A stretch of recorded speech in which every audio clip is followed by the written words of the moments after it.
साथियों, सिक्किम के लोगों से मिलना मुझे हमेशा एक अलग सुकून देता है। आपकी सौम्यता, आपकी सादगी, आपके चेहरों की मुस्कान अद्भुत है। यहां आने से पहले भी मैं सिक्किम के कई प्रतिभाशाली लोगों से मिला। सिक्किम के प्रबुद्ध लोग, पद्म सम्मान विजेता, आर्टिस्ट और फुटबॉलर्स, उनसे अलग अलग विषयों पर मेरी बात हुई। साथियों, कल शाम को जो रोड शो हुआ, मैं उसे भी अब तक भूल नहीं पाया हूं और शायद कभी नहीं भूल पाऊंगा।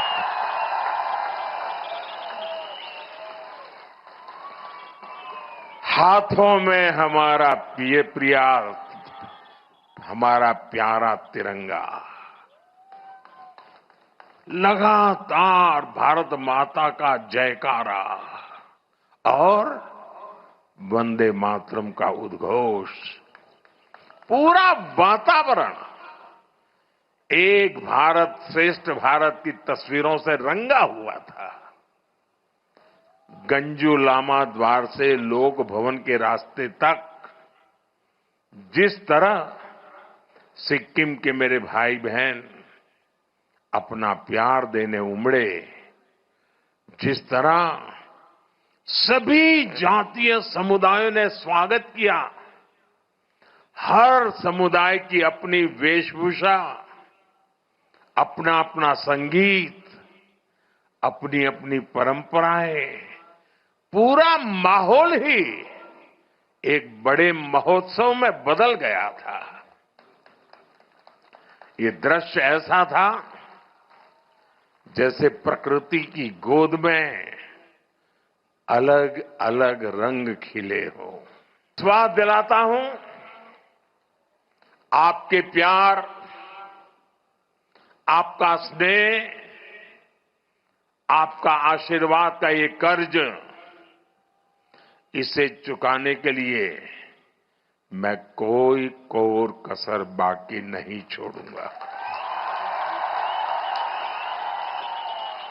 साथियों, सिक्किम की यात्रा मानवीय मूल्यों की यात्रा है। ये विकास और विरासत को साथ लेकर चलने की यात्रा है। सिक्किम के अनेक पीढ़ियों ने इस यात्रा को आगे बढ़ाया है। गत 50 वर्ष में जिन जिन लोगों ने सिक्किम को आगे बढ़ाया है, यहां तक पहुंचाया है, उन सबको मैं आज हृदय से बहुत बहुत बधाई देता हूं, उनका अभिनंदन करता हूं। जिस समय जिसको जो करना था उसने किया, उसने सिक्किम को दिया।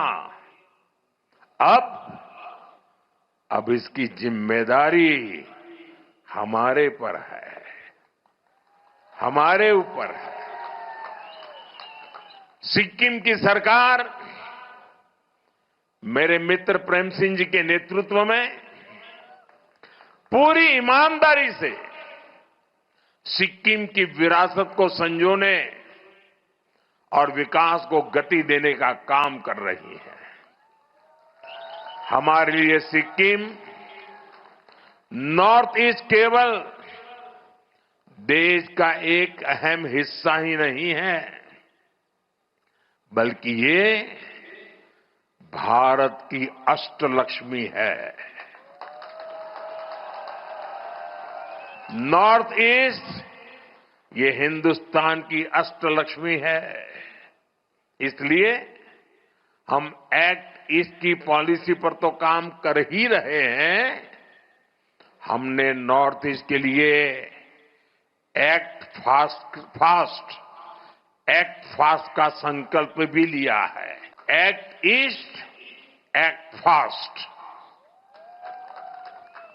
आज भी यहां हजारों करोड़ रुपए की 30 से ज्यादा परियोजनाओं का लोकार्पण और शिलान्यास हुआ है।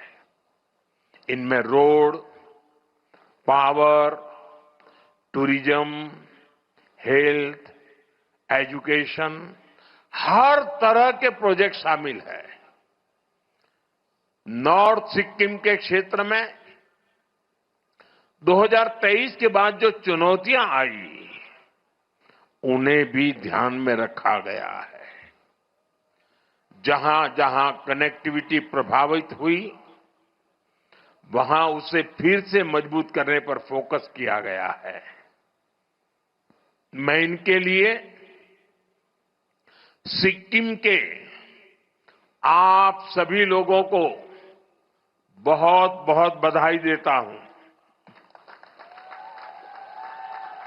साथियों, हमारे सिक्किम की बहुत बड़ी ताकत उसकी टूरिज्म इकोनॉमी है।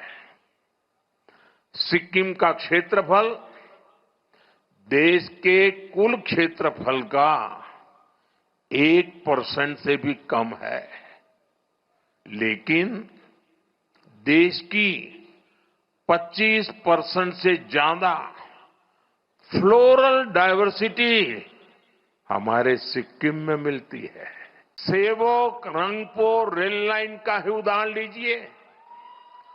इस प्रोजेक्ट को 2008-9 में मंजूरी मिली थी, लेकिन जमीन पर काम नहीं हुआ, कागज पे लटका रहा।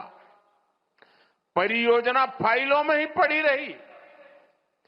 केंद्र में बीजेपी सरकार आने के बाद विकास को फिर से गति मिली है। पहली बार सिक्किम तक रेल पहुंचने जा रही है। साथियों, पर्यटन को बढ़ावा देने के लिए हमें नए आइडियाज की भी जरूरत होती है। आज हम इसी सोच के साथ काम कर रहे हैं। भालेडुंगा, येनयेंग और पेली में रोपवे का निर्माण इसी का उदाहरण है। भालेडुंगा में स्काई वॉक का भी निर्माण कराया जा रहा है और अब सिंहसौर ब्रिज पर ग्लास डेक स्काई वॉक भी बनाने की तैयारी है। नाथुला और नामली जैसी जगहों पर बॉर्डर एक्सपीरियंस को बेहतर बनाने का काम भी हो रहा है।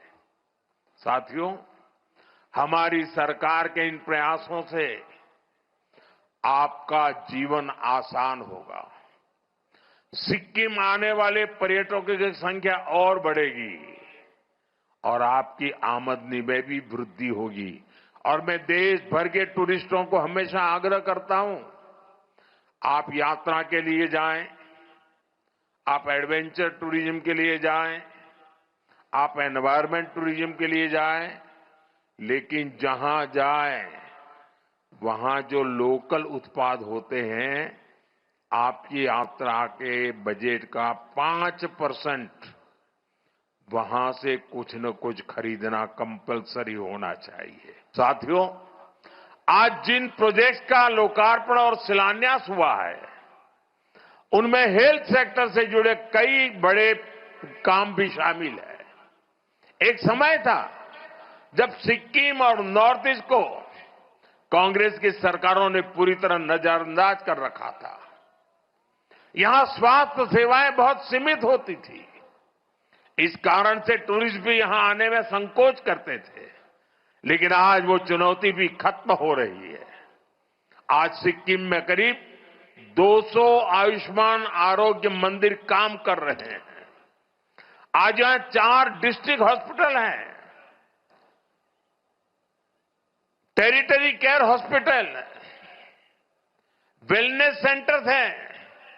यहां आयुष सुविधाओं का भी हजारों लोग लाभ ले रहे हैं। ड्रेजोंग नामग्याल सोवा रिगपा हॉस्पिटल के लोकार्पण के बाद सिक्किम के हेल्थ केयर सिस्टम को और बूस्ट मिलेगा।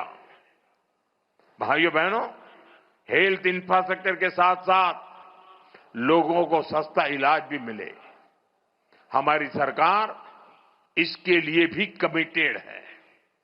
पहले हमने गरीबों को मुफ्त इलाज के लिए आयुष्मान कार्ड दिए थे। अब ये सुविधा 70 वर्ष और उससे ऊपर वाले उम्र के सभी बुजुर्गों को भी दी जा रही है। साथ ही जन औषधि केंद्रों पर दवाएं भी बेहद सस्ते दामों पर उपलब्ध है। इन प्रयासों से यहां के लोगों का जीवन तो आसान हुआ ही है, इलाज पर होने वाला आपका खर्च भी कम हो रहा है। साथियों, आज आर्थिक प्रगति और संसाधनों को लेकर विश्व का नजरिया तेजी से बदल रहा है। आज दुनिया सस्टेनेबल लाइफस्टाइल की बात कर रही है। आज क्लीन एनर्जी पर दुनिया का फोकस है। आज ऑर्गेनिक फूड्स को प्राथमिकता दी जा रही है। मुझे खुशी है कि हमारा नॉर्थ ईस्ट और सिक्किम इस फ्यूचरिस्टिक ग्रोथ का बड़ा केंद्र है। सिक्किम ने पूरे देश को दिशा दिखाई है। सिक्किम ने तो 10 साल पहले 2016 में ही पूरे राज्य को ऑर्गेनिक स्टेट घोषित कर दिया था। हमारा डेमाजोंग अब केवल राइस उत्पादन के लिए नहीं जाना जाता, उसकी पहचान अब ऑर्गेनिक राइस के लिए जो होने लगी है। बड़ी इलायची, अदरक, हल्दी, एवोकाडो, कीवी, ऐसे कितने ही उत्पाद देश और दुनिया के बाजार तक पहुंच रहे हैं। सिक्किम में मेडिसिनल प्लांट्स की भी सैकड़ों प्रजातियां पाई जाती है। ये भी स्थानीय लोगों की आय बढ़ाने का जरिया बन रही है।